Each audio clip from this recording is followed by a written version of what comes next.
G'day everybody, James from mrkts.com.au here, and today we are joined by Mr. Brennan Cooper. Brennan joins us from Brennan Architecture, and we're very happy to have him. Hello Brennan, how are you? Good, thanks James. I think we start off today by getting a little bit of an idea of your past, so if you could give us your CV in under 1 minute. Okay, so I've been in the industry now for 8 years. I basically worked throughout my university degree. As soon as I graduated, I started work at Brennan Architecture. We mainly do educational work across Southeast Queensland, and the role that I've been performing over the last couple of years since getting registered has basically been project lead architect and also some project management. So a mixture of a couple of different roles. Definitely. Very good. So then in that mixture, maybe we can explain some of the terminology, because I think people will encounter different things as they're researching and reading about what it is they need to get their journey started. So explain some terminology for me, Brenno, in the sense of what is a draftsman and what is an architect? Okay, so what are the differences? So basically within an architectural firm that I work in, there are a lot of different roles and a lot of different personnel. There's obviously the architects themselves, but they also need a lot of support staff, obviously, to help them along the way. It's all about teamwork. So obviously we have the architect, and the thing to remember when you're to be an architect, you obviously need to graduate university with a bachelor and a master's degree, and then there's a process of working in the industry for a couple of years after you've graduated, and then there's a process then to obviously get registered, and that includes some examinations. And only then, and after you've been registered, can you call yourself an architect. So that's our architect. Then we've obviously got draftsmen within the office, and they basically support staff to the architects, and they do a lot of their computer work, so basically documenting up the designs from the architect themselves. So drawing the lines and the boxes and the measurements. As simple as that is, yeah. That's that's the support kind of that the draftsman provide to architects. And then the conceptualizing of design, and then sort of working with the client sides, is that the architect? Predominantly, yes. Okay, yeah. Understood. And then what is a building designer? So a building designer is, I guess, separate to an architect themselves. They haven't gone to university. They potentially have gone to university, but they wouldn't have necessarily the full degrees and graduated as a bachelor and a master's, and then gone on to be registered as an architect. Building design degrees include, you can go to TAFE, and also some universities, but yeah, definitely worth remembering that there's a difference between an architect and a building designer. What then is a landscape architect? Does that fall into your realm as well?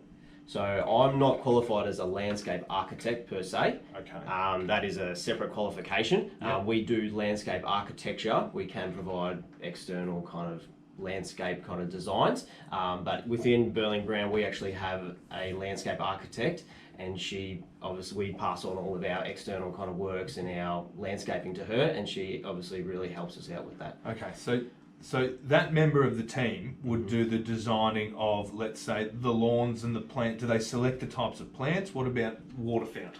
Definitely, yeah. So kind of the hardscapes still, like the pavings and the footpaths and kind of the structures, we technically do those, and then work together with our landscape architect and provide the landscaping areas. And then Lisa, who works in our office, she'll take those areas and work up kind of designs for landscaping and types of trees and shrubs and things like that. Okay. So, yeah. So quickly on a definition then, because some people at home might not know what that is. What is hardscape and softscape? What's the difference? I would classify hardscape as footpaths, driveways, external structures such as seats, benches, etc. Yeah. And then softscapes would be your vegetation, so your grasses, your garden beds, your trees.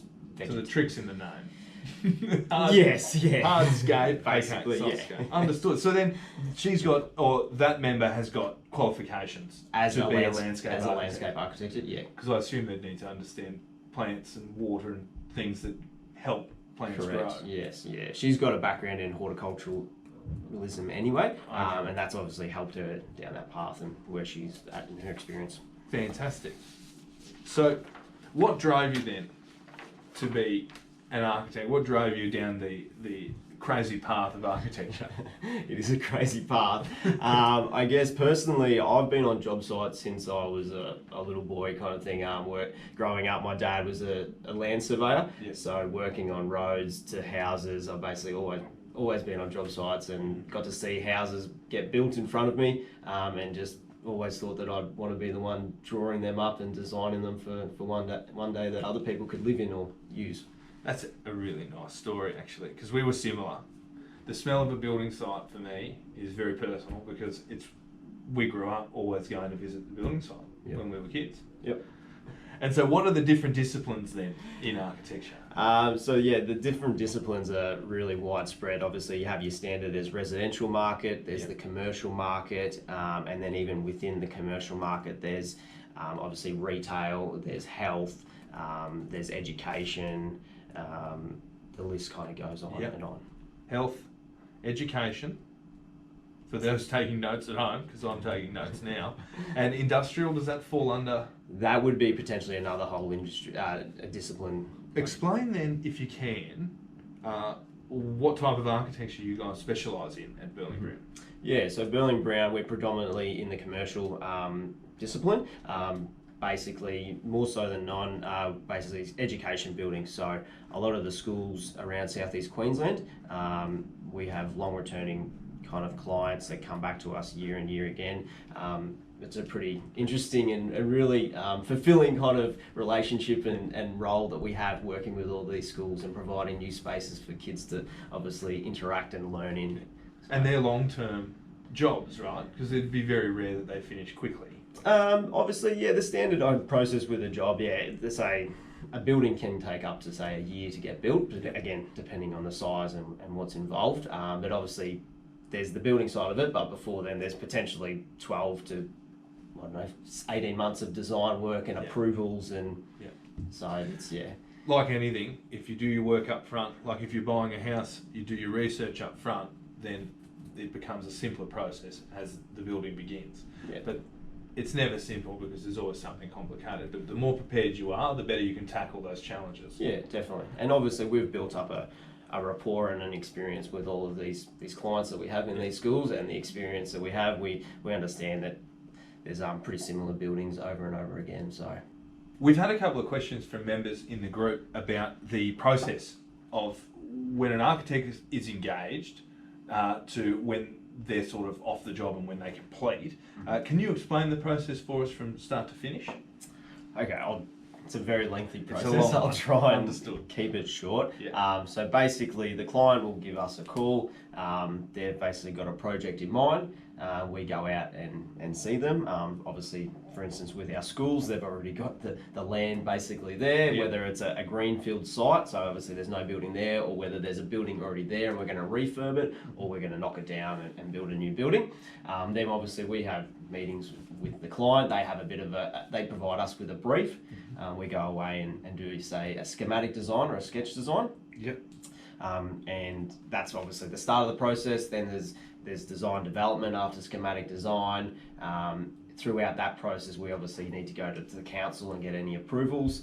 Then consultants start coming on board, and then we kick off into, say, documentation, and we work up to a point where documentation is finalised basically for construction, and we go out to tender. So we obviously get a couple of builders depending on the process we're going through, whether it's with a lot of our school buildings there's a funding element from the government, so there's obviously regulations down that path of how many builders need to tender it, what their history is, are they reliable? Exactly. Okay. So then there's the tender process. Obviously then we get prices from builders. We obviously assess those prices, take them to the client, and obviously a decision is made on which builder is obviously selected. Start on site, and then we become more of a advisory kind of a role. Whether that's contract administration, we administer the contract between the client and the builder, or whether we kind of work as an advisory to a project manager already on the project. Okay, so that project management, I think you mentioned before. Yep. When you do that sort of role, is this what part of the process would you enter from the project management side of things? As basically starting on site, finishing up the tender process and the pricing, and then starting on So site. when construction starts. Basically. And then if the client wants to make changes, they, I assume, would have to incorporate the entire team that got them to the building approval stage. Is that right, or you guys are still in there pretty much to the end? Yeah, basically we're always there to the end. It depends on the change, obviously, but any change to a building has potential implications in terms of design, cost, time, basically. And those, once the builder's on site, then these changes need to go through a process of. Beautiful. Okay, and then when it's completed, and then on to the next one. Usually, but there is usually, but obviously there's a defects liability period with every new build, and within that period we obviously still stay in contact with both the client and the builder. So if anything was to obviously any item or material to become defective within that period, then it's obviously still the responsibility for the builder to come and rectify that. So that's usually a 12-month period after the completion date. When you were learning about your craft, I can only assume that sustainability started to rear its head as an important element of design. And then there was a question put to us of how has architecture changed with the focus shift to sustainability? Has it started to shift, or how do you guys try and incorporate those types of designs? Yeah, it definitely is shifting. It's probably a slower process than everyone had obviously hoped for and anticipated. We are incorporating at a very basic level solar panels and say water harvesting in for instance, like water tanks. Onto the advisory side of things, I thought I'd ask you what it's like, or more, if anybody wanted to be a budding architect, so they've grown up on site with their old man as well, and now they've decided that that's the kind of thing they want to do. What's the job climate like, and what's it like to work as an architect? And what advice can you give for anyone considering becoming an architect? I guess, you've obviously really got to want to be an architect to be an architect. It's not probably an easy process and an easy journey to go down. I find it extremely rewarding. I love my job. I love what I do. I love being able to provide buildings to kids and to people and to homeowners, etc. It's amazing. But yeah, you need to know that this is what you want to do. Definitely do some research and even go and sit in an architect's office. I remember I did some work experience when I was at school, and that was pretty incredible and gave me that extra little kick that this is what I wanted to do. But it's in no way an easy path, but it is rewarding at the end of the day. I remember I did work experience in an architect's office as well. I think it was in year 9, and I ended up putting labels on every single thing in the office. And I got removed within 2 days because I'd labelled the cups and the laptops and the computers and the cutlery. Everything got a label, and it was a specific person. You got kicked out. No wonder I got shot. But that's all right. We'll get somebody else. Yeah, my old man was over the moon with the result. Yeah, he couldn't believe that I'd wasted about $2,000 worth of labels. Anyway, I really enjoy being an architect. I wish I did it. What would your tips be then for people selecting an architect? So they're going to that point now that they want to do a new home or a new structure. What would you recommend would be, let's say, 3 key parts to selecting your architect? Okay.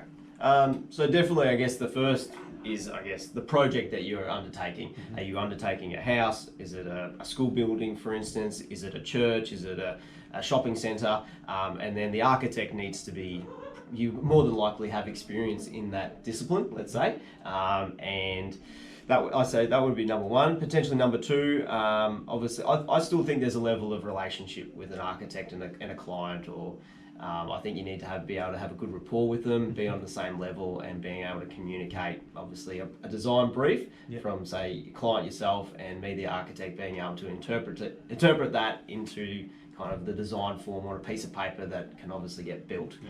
Because things can change and people's opinions can change. Yeah. So it's always good. We try and teach building relationships is incredibly important, especially when looking for property, because hopefully if you've built a good enough rapport with an agent in your local area, then they'll call you when there's an off-market opportunity that other people wouldn't be able to get. Yep. So it sort of seems to be the trend across the board, is that building relationships with people, doing your research, making sure you know what type of finish you want, Yep. and knowing what type of building and type of project you want, Yep. and then checking on the experience of that architect and making sure that they've got the track record. Yep. Definitely. And what is then, I suppose, in closing, what is the final principle that has stuck with you, or what is one experience that stuck with you on your 8 or so year journey now that you'd like to share? There's a lot of experiences, but I guess basically in reflection, I would just say that for me, every day is different. I'm learning something new. Okay, I've been in here for 8 years, but I'm definitely not the same person I was 6 months ago. I'm so much better off and a better, say, architect or a project manager than I was. So I'm learning something every day. And while the processes are potentially still the same in the procurement of these buildings, there's always variables and there's always different relationships and new things popping up around the corner. Well, thank you very much for your time, Brennan. It was very insightful. If you want to see the full interview, make sure you go to the Markets Property Hub on Facebook, and look forward to talking to you soon, and thank you very much for your time.